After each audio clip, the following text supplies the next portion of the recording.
This is Live, Laugh, and Lori. My name is Lori, and today I have a question for you. Are you of an age where you have your own personal summers? I don't know about you, but I am. So today, let's talk menopause. Now, you may think I'm joking with this. This is how I sleep at night. So let me, a little different order than this, but to start it, to start us off, let me show you just what I go through every single night. So, I have really bad hot flashes, especially at night, and they start about 9:30. So, I literally sleep on all of this at night. So, let me show you what I do. The first thing I do is there is this lovely migraine pad. Now, I got this from Temu. I will try and link it in the box before, but it's actually a moldable ice pack. I don't know, moldable, a squishable ice pack for migraines. So the first one I had strictly had the cold pad in the front, and then it had an elastic piece across the bottom or across the back. But then this one came out, and so I don't know if you can see the thickness here, but it has some kind of a padding in here that freezes when it's in the freezer, and then it's still nice and pliable, but you pull it on your head. So let me show you again how this looks, and I know I'm tearing my hair up, but oh well. The things you'll do for menopause. So this is the first thing that goes on. So let me fold this up. Now, after that, I actually have an additional one of these. This is one that my daughter made, I think, in the 8th grade in family and consumer science. And it's just like what you put on a sprained ankle or something. But this, I lay across the top of my head. And then I have one that's very similar to this. And so what I do when the evening first starts, I have one of these blue frozen solid ice packs. And I turn it this way so that I make sure this doesn't touch my neck. I put this on the back of my neck. But most of the times it's a little too cold right at first. So I have another one of these that I put on here. So this keeps this pack cool until this has cooled or has warmed up enough that it doesn't burn when I put it on my skin. So, as I said, we all do strange and horrible things because of menopause. So today, we're just going to talk about some of the goofy things about menopause. And I will say, I had heard a little bit about it, but it wasn't really something people talked about too much until, I'm going to say, mid to late to maybe 2015, 2016. You really didn't hear that much about it. Sure, there was a little bit, but there wasn't that much out there. But now I'm discovering there are lots and lots of things. But before that, there was nothing. No one prepared me. No one prepared me for how young I would be. I know for a fact that it has been well over 10 years that I have been suffering from hot flashes. I have to think back houses and cities that we've lived in, but I know for a fact that one city ago, which was, and the house we lived in was at least 10 years ago, we had central air conditioning. We had a ceiling fan in our bedroom. My husband even had fans blowing from the side onto our bed. But when a hot flash hit me, it was like, oh my gosh. And this is when they were first really starting to get bad at night. And I would say, hot flash. And my darling husband, who we've now been married 32 years, but my darling husband got us one of those big portable air conditioners, and he hooked it up in our bedroom through a window and set it right beside the bed. And he had the remote control. And every time I would say, oh my gosh, a hot flash, he would hit the button on that air conditioner and it would just blow over my body.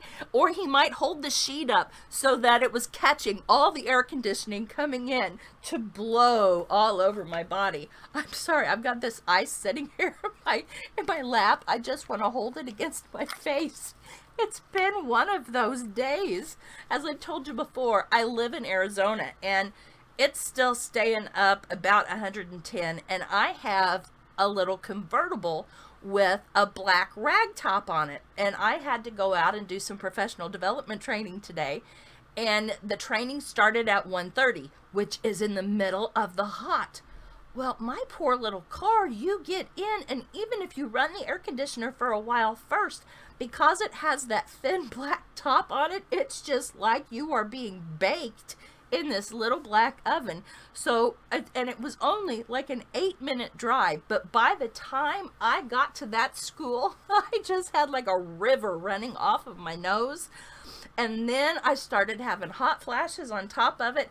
And what I'm discovering, and I don't know if this is a menopause thing or not, but what I'm discovering is that I have hot flashes, but I also have cold flashes. And it's almost like my body is having trouble regulating my temperature. So I did my PD today, so it was like 2 hours on my feet nonstop up into an area that didn't really have a whole lot of air conditioning, after driving in the car, so you know, with the sweat dripping off my feet, or off my feet, well, it probably was dripping off my feet also, but it was dripping off of my face. And when I do professional development or any kind of public speaking, I mean, my adrenaline is just really, really up there, and that's what keeps me going until afterwards. Well, got through the PD, got fine, got down to my car. Again, it was like 250 degrees inside my car, had my little 9 to 10 minute drive home, got home. I walked in that door, and I'm really glad it was in the middle of the day, because we have an adult nephew who's living with us right now, and his car was not here, but I literally walked in the front door, stripped my clothes out, or all of my clothes off. I did get out of the view of the door, and went straight out and jumped into the swimming pool. I couldn't get my hair wet though, because I knew I was going to do the videos tonight and I wouldn't have time to wash it and dry it. But that's the only way I could cool my body off. And what's so funny is when we moved to Arizona, and I'm still sitting here holding this ice.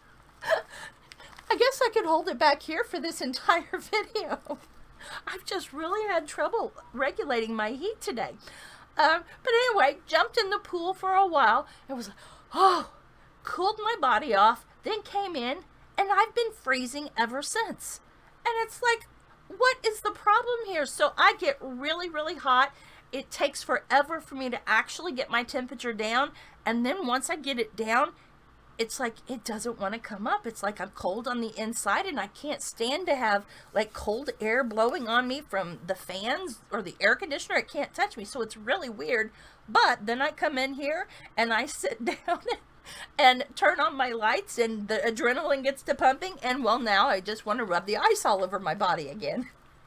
So the first question I have for you today is, what are the weirdest things that you have done to cool your body down? So I've got a couple of them here. How about at the grocery store? I can remember a time that pies were really deep, and the pies I needed, I don't remember, it must have been around Thanksgiving or some holiday, and I was out buying pies in the frozen section, and the ones I needed were right on top, but I had such a horrible hot flash that I started unloading the pies from in the big chest freezers that are out in the middle, acting like I was looking for a specific one. Now, mind you, I put everything into the other ones, but I made just enough of a dent inside the top of the freezer that I almost like climbed in and just hung there, you know, looking through the pies for a few minutes until I cooled off enough that I could get in an upright position. And I walked around the corner, and there stood one of the teachers that worked for me at that time. I was a principal. And my hope is that they hadn't come around the corner. There was a smirk on their face, however, so don't know if they were related to each other or not. So I do remember that. And then I also remember in a convenience store one time being at their upright fridges and just like, no one's looking right now, and like wedged my body into the freezer just so that I could get the air on my body. I actually took my temperature one time, and from the start of my hot flash to when it first started going down, my temperature went up right at 3 degrees. It also did that once when I was actually in the emergency room. I was really, really sick at the time, but I hadn't been running a fever, and I had a horrible, horrible hot flash laying in the emergency room in the bed, and it just happened to be the time that she came in to take my temperature, and I had said I didn't have any fever, and I mean, it must have really been high, because she was, oh my, I thought they came in and said she didn't have a fever, and I said, I didn't, I'm just having a hot flash, wait 5 minutes and come back and take it again. And sure enough, she came back and took my temperature again, and it was back right down where it had been. So people who do not believe that hot flashes are real, you guys are crazy. And we need to talk about this and talk about the things we can do to help. So I've shown you the different things that I use. Let me show you some of the things I use in the office. I have one of these. Now, I did not get one of these. I did not get this one at Temu, but, gosh, I can't even remember where my button is. My husband's, there it is.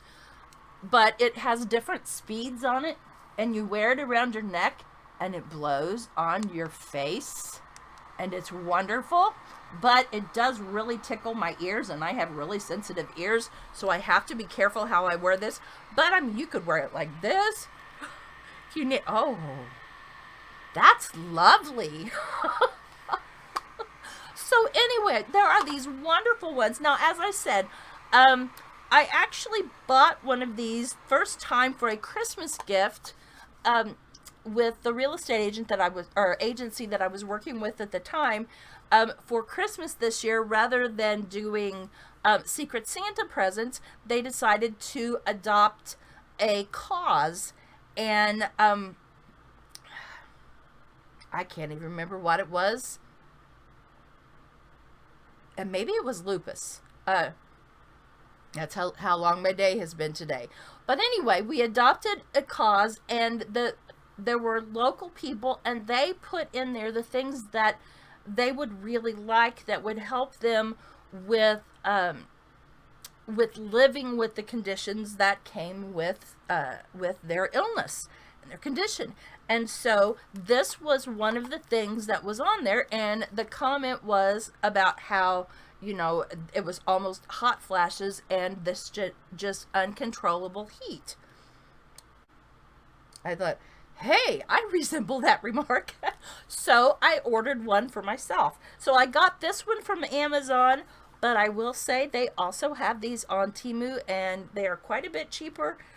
They also come in other colors. I know that they have a bright pink one because I saw Hot Mess Mama open one of those. If you've not checked her channel out, oh my gosh, she is hysterical, and she has such a wonderful attitude about embracing all of our curves. She is actually one of the, I'm going to say 3 women who really inspired me to start my own channel. So if you have not checked her out, I highly recommend that you do. I laugh every time her show comes on. She has been quite an inspiration for me. But back to menopause. Oh, do we have to go back to menopause? So anyway, I have this. I also have one of these little fans here. Let me plug it, see if I can plug it into my computer right here. I have another one of these little fans that, oh, there we go. Now what I do with this one, I hang it upside down on a shelf that's above my desk, so it literally blows right on my face. So this is one of the little added things that I have. Unplug that. And then we still have more. Now this one, I forgot to bring the charging cord in with me. But then we also have the Arctic Air, the personal, what they call air conditioner. So how this little sucker works, you fill the reservoir here with water. Then it has, oh my, where is it? It has these, let me get it open, hang on. Here we go. It slides open like this. You have a little cartridge that comes out. You can tell this has been used a lot. It's actually nasty. You get this wet and then you freeze the cartridge. Then you put it back in here,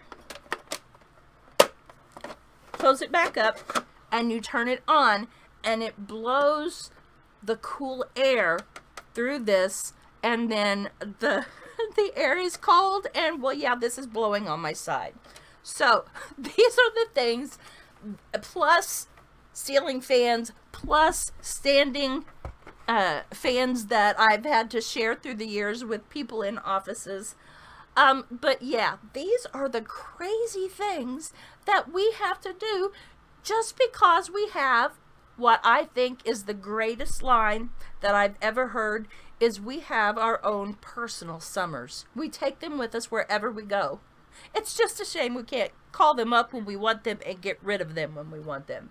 But a colleague of mine called it that, and I didn't know what she was talking about, and I thought, oh my gosh, that's a brilliant, brilliant name to call it. So Harriet, if you're out there, I give all of the credit to you on the term personal summers, but I'm sorry, I am holding on to that sucker because it is so very, very true. Now, some of the other things, let's get a little more serious here. Some of the other things that I have learned to do to combat menopause, and remember, I've been having hot flashes for well over 10 years. So that's going to be my second question for you down in the comments. First of all, what crazy things have you done to cool yourself off?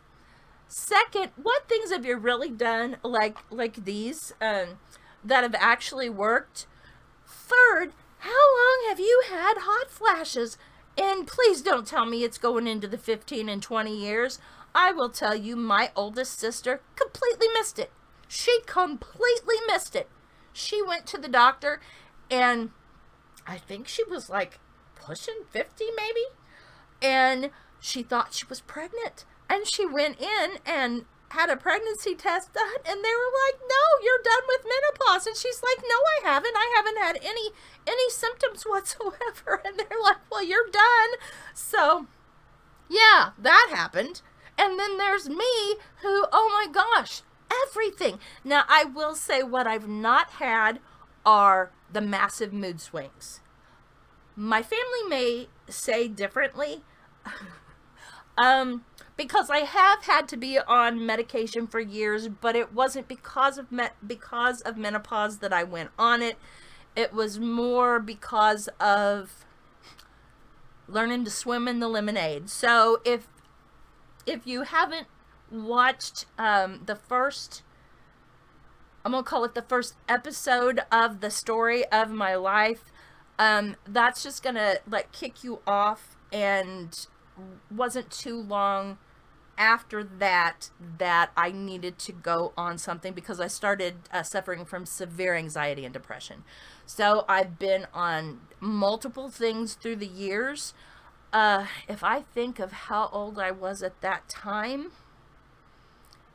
well, it's been 22 years, so 58, 48, 38, 37, 36. So I've been on medication since I was 36 years old for severe anxiety and depression, and I have been on a multitude of things, and I don't have a problem with talking about this because I truly believe that when there is a chemical imbalance, and this is something that, well, I have a book that's called The Trauma Lens, and one of the things I will also be doing on this channel is talking about trauma and what it does to your body, and living with the effects of trauma. And how I'm lucky is it didn't happen to me as a young child, but that doesn't take away the severity of what it can do to your body. And for me, the trauma and the shock, severe anxiety and depression, and then having to learn to function with that. So as I said, I've been on several things. Prozac and I do not get along. It made me like violently projectile sick exactly 27 minutes after I took it. It was really weird. They put me on that, and this has been a long time ago. This was before we moved to Arizona, so it was before 2007. But they put me on Prozac. They, said they needed to change things up a little bit, so they put me on Prozac.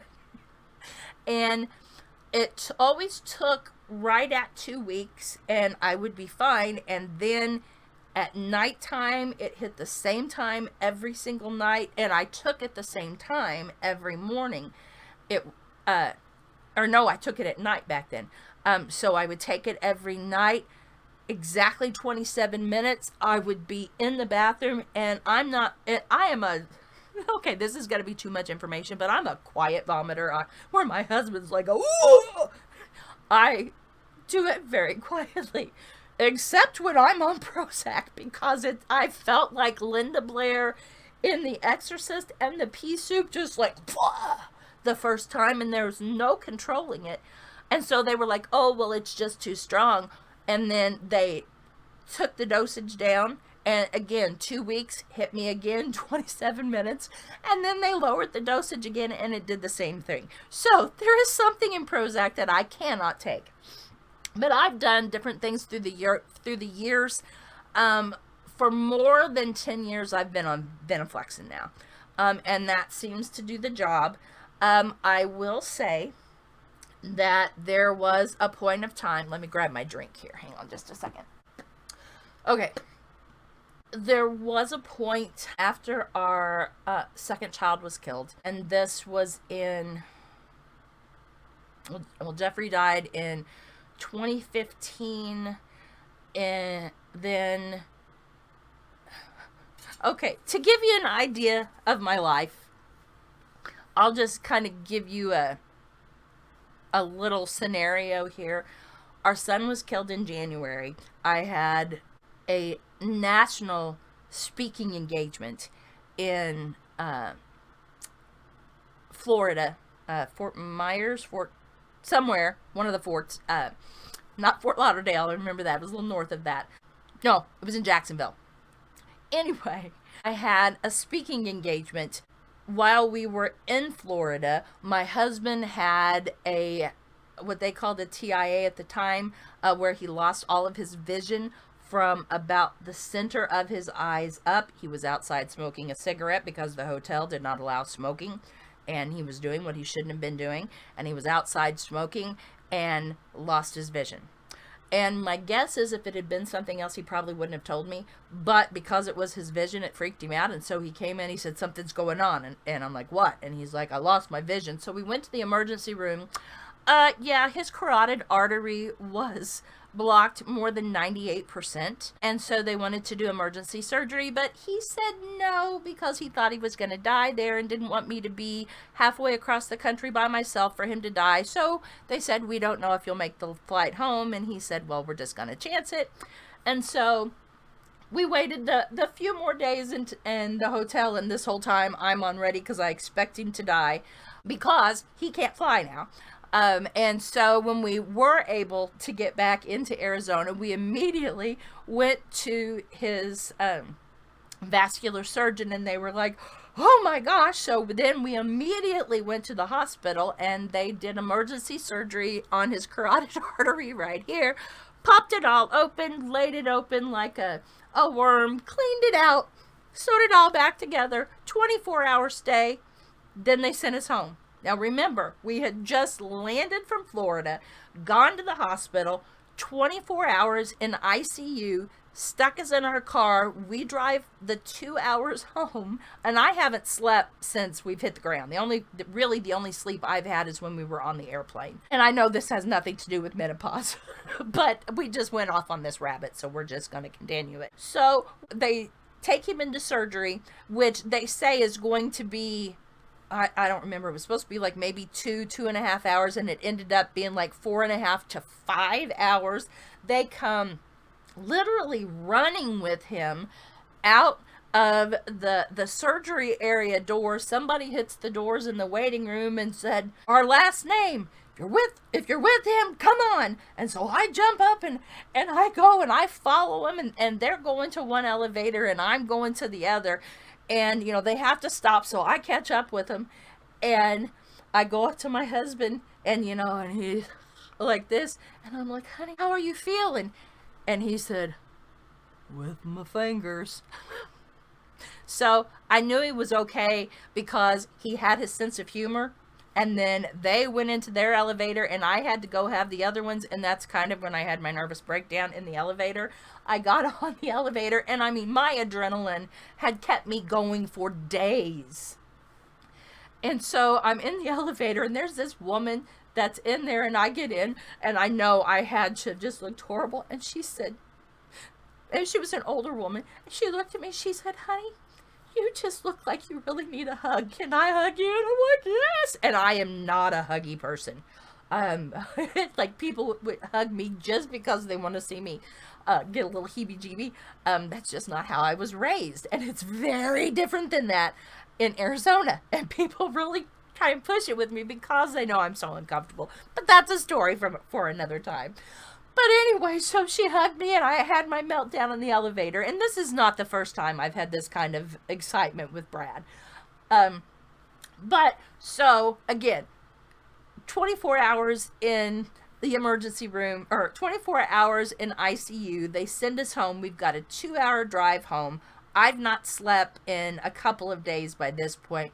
We get home. I've noticed that his neck has started to swell as we're driving, and I keep saying, "That's really getting swollen. That's really getting swollen." And he's like, "Oh, yeah." And he was just really, really miserable. And it was swelling before we left the hospital, and I commented on that, and they were like, "Oh, it's just normal. It'll go down."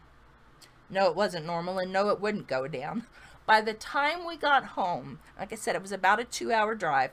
We got home, and it was like, let's just lay down and take a nap. We laid down, and I rolled over and touched him, and it was like touching an electric blanket that was on high.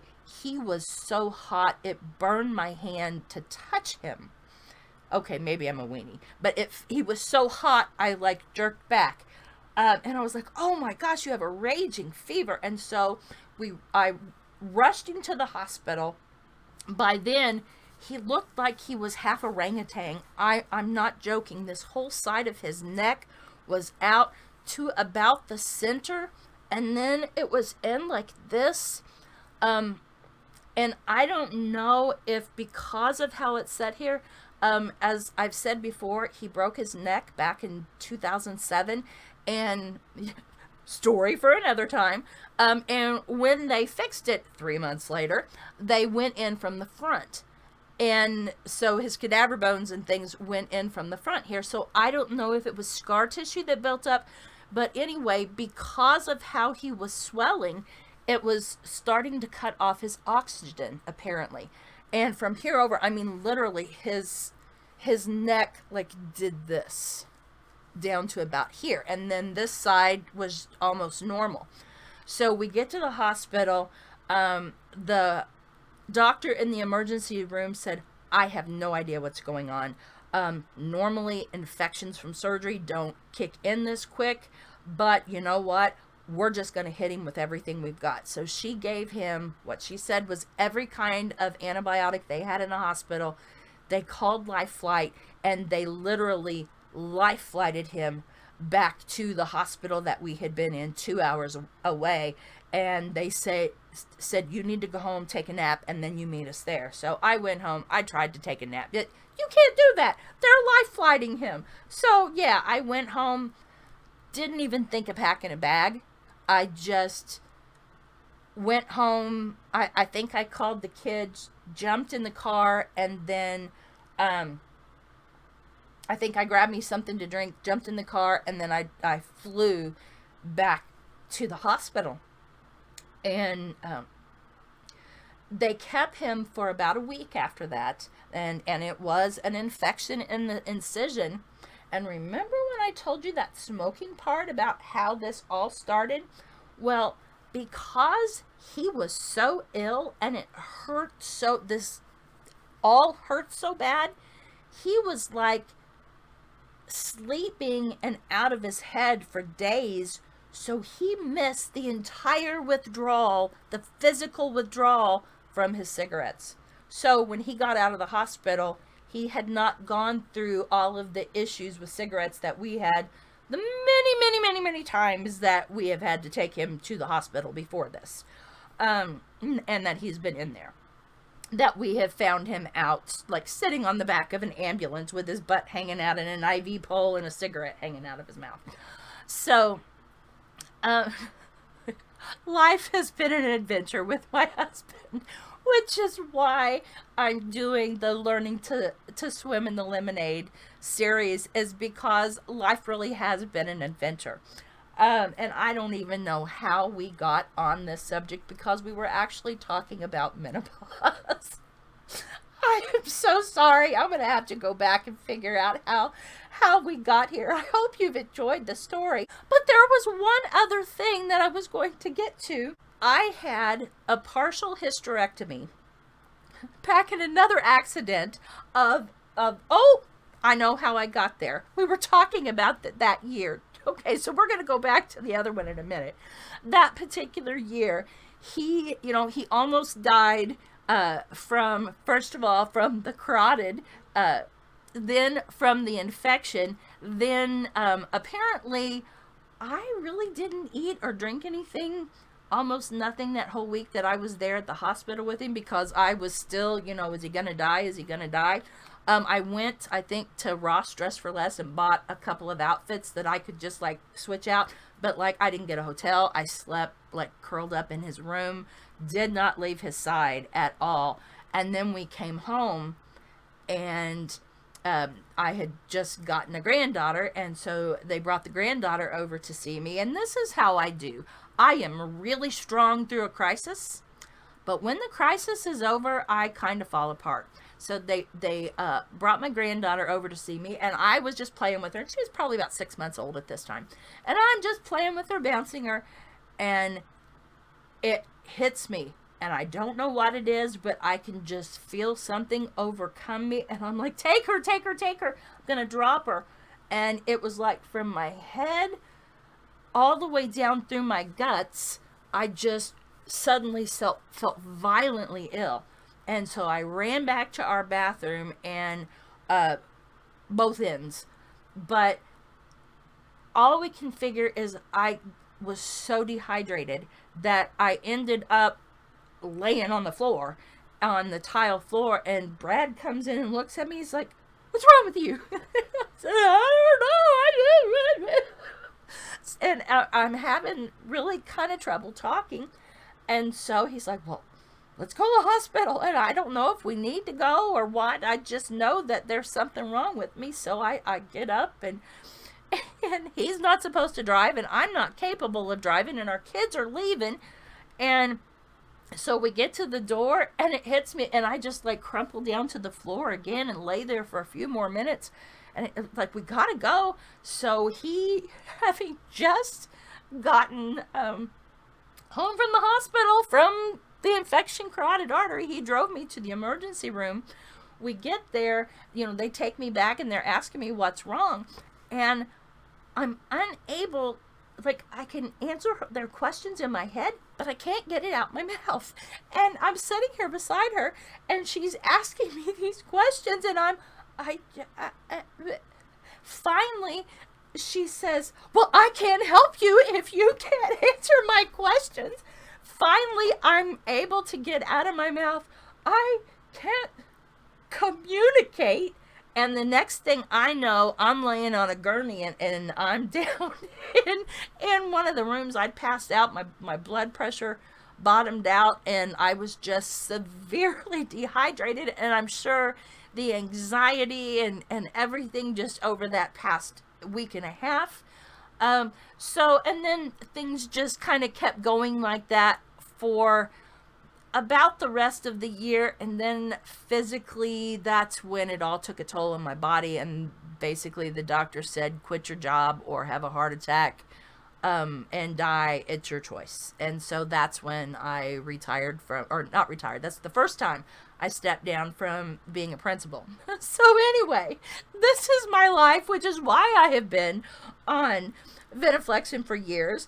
But how we got into this is there was a while that, and I must say that at one point my doctor, I had a female doctor, and at this time she was the wife of one of the teachers that worked for me. So we had an odd relationship, but it was very, very, very friendly, and I loved her husband to death.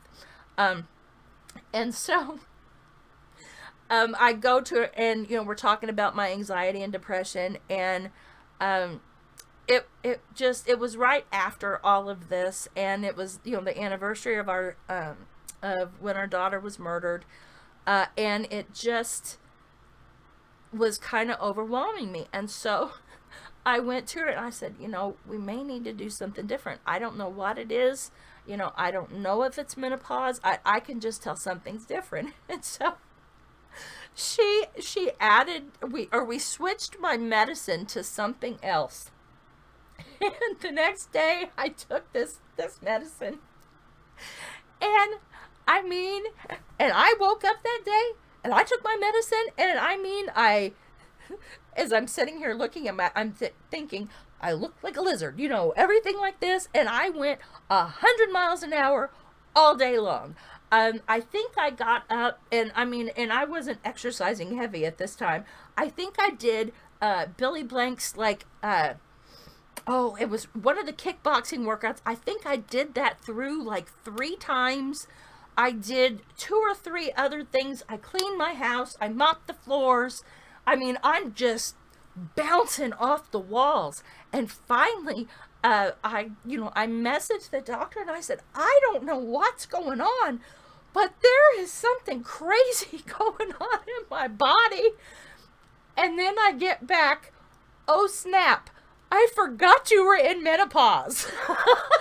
So I don't know what it was she put me on, but whatever it was did not take into account that I was on menopause, or that I was in menopause. So anyway, I only took it for that one day. I've never taken it again, but oh my gosh, I accomplished, I think, more in that day than I had accomplished in like a year in my home and in exercising. So that was different. And then what I was leading up to earlier, and I don't know if any of you have any of these kind of issues. I ended up having to have basically an emergency partial hysterectomy when I was 28 years old. And again, this was right after having spent 2 weeks in the hospital in Louisville, Kentucky, having my husband's thumb put back on. So again, that's a story for another day. But we finally get home, and I, after being gone for 2 weeks, and I go to the doctor, and they're like, oh my gosh, we have to do an emergency hysterectomy. And I'm like, no, you can't. I got 4 kids at home, the baby, I've got a 1-year-old, a 3-year-old, a 5-year-old, gosh, I don't even know how old they were at the time. But anyway, we had little kids. He couldn't drive. And, just had part of his hand put back on. So they let me wait 2 days. But anyway, then they had to do it. So it's been the joke through the years, when you only have a partial hysterectomy, they leave your ovaries because they don't want you to go through menopause early. Makes sense to me. So I don't know when mine quit working. But they also, when you have a partial hysterectomy, you quit having to have your yearly pap smears and vaginal exams. So I hadn't had one in years, and one doctor said, just every now and then, because you do still have your ovaries, we want to check and make sure, there's no tumors or anything. So and mine are gone. We don't know where my ovaries went. But apparently, when they're in there and there's nothing attached to them anymore, they just kind of shrivel up, and so they're floating around in my body somewhere. So the joke in my household has become, I'll get an odd pain up here in my shoulders, like, oh my gosh, what is that? Oh, it must be my ovary, because I have these floating ovaries throughout my body. So I know this has been more TMI than you have ever wanted in your life, but I've actually really enjoyed this tonight. I hope you have too. Menopause is something that we need to talk about. We need to share our funny stories, because let's be real here. We all go through them, and some of us do crazy things. Some of us try and climb into anything refrigerated or frozen, or we pack our heads in ice so we can sleep at night. So I hope you have enjoyed this today. I actually have greatly enjoyed it. I'm about to lose my voice here. But please respond down, because I would like for this to be informative for lots of women. Those who have it upcoming, because I'm telling you, no one prepared me for this. I saw joking things about it, but nobody talked about it. I think the most realistic one I ever saw was Kitty on that 70s show when she was going through menopause. And I just laughed. Now I know. So please, down in the comments, what are the craziest things that you have done to cool off? What are things that you're actually doing that are helping? I don't even remember what the other questions were, so I hope you've paid attention to this.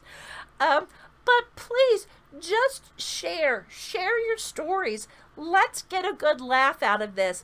And if you want to leave me some great anecdotes, I will do another follow-up on this and share you guys' stories. Okay? So, as always, I greatly appreciate you spending your time with me today and allowing me into your home. Have a blessed week. Bye-bye.